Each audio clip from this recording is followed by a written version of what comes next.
ముఖ్యంగా సామాన్యంగా.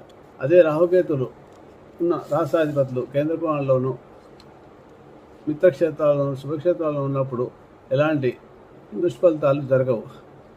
ఈ రాహుకేతులు అప్పుడు వారికి సంబంధించిన మంచి ఫలితాలనే ఇస్తారు. ఒక రకంగా రాహు కేతులు మంచి ఫలితాలు ఇవ్వడానికంటే, కేతు అంటే భక్తి జ్ఞానాన్ని పెంచడము, రాహు అంటే బాగా డబ్బు సంపాదించడము, గ్యాంబ్లింగ్ చేయడము, లేకపోతే ఏదైనా ఇన్వెస్ట్మెంట్స్ చేయడము,